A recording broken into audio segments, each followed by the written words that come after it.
തെരുവ്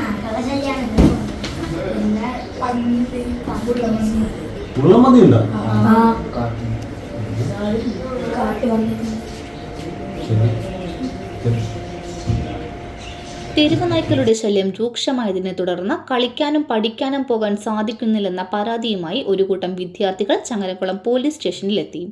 നായ്ക്കളെ ശല്യമാണ്. ഞങ്ങൾക്ക് സ്കൂളിലേക്ക് പോകാൻ പറ്റില്ല, പുറത്തേക്ക് ഇറങ്ങാൻ പറ്റില്ല, കളിക്കാനൊന്നും പോകാൻ പറ്റില്ല. പിന്നെ ഞങ്ങൾക്ക് കരാട്ട ഉണ്ട്, പിന്നെ കടയിലേക്ക് ഒരു സാധനം മേടിക്കാൻ പോകാൻ പറ്റില്ല. നായ്ക്കൾ കടിക്കാൻ വരികയാണ്, നമ്മൾ നിൽക്കുകയാണെങ്കിൽ ഇങ്ങോട്ട് കടിക്കാൻ വരിക. ഞായറാഴ്ച കാലത്ത് 11 മണിയോടെയാണ് ചങ്ങരംകുളം സ്റ്റേഷൻ കൗതുകം നിറഞ്ഞ പരാതിക്ക് സാക്ഷ്യം വഹിച്ചത്. ആലങ്കോട് അവറാൻപടിയിലെ 8ഓളം വരുന്ന വിദ്യാർത്ഥികളാണ് സഹായ അഭ്യർത്ഥനയുമായി ചങ്ങരംകുളം പോലീസ് സ്റ്റേഷനിൽ എത്തിയത്. സഹപാഠികളായ 20 പേരുടെ ഒപ്പ് ശേഖരിച്ചുകൊണ്ട് എഴുതി തയ്യാറാക്കിയ പരാതി ചങ്ങരംകുളം CI ഷൈനിന് ഇവർ സമർപ്പിക്കുകയും ചെയ്തു.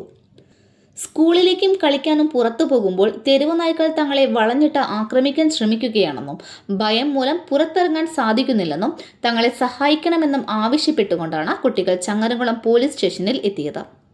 കുട്ടികളുടെ പരാതി അനുഭാവപൂർവ്വം കേട്ട CI ഷൈൻ ആവശ്യമായ ഇടപെടൽ നടത്താമെന്ന് പറഞ്ഞ് കൈപ്പറ്റ് റിസീപ്റ്റ് നൽകി കുട്ടികളെ ആശ്വസിപ്പിച്ചാണ് പറഞ്ഞുവിട്ടത്. വിദ്യാർത്ഥികളായ ഷയാൻ, സുൽത്താൻ, മുഹമ്മദ് അദ്നാൻ, ഷഹാൻ, ദിൽരൂപ്, ഷാമിൽ, സിനാൻ, ഫവാസ് എന്നിവർ സംഘത്തിലുണ്ടായിരുന്നു. CNTV ചങ്ങരംകുളം.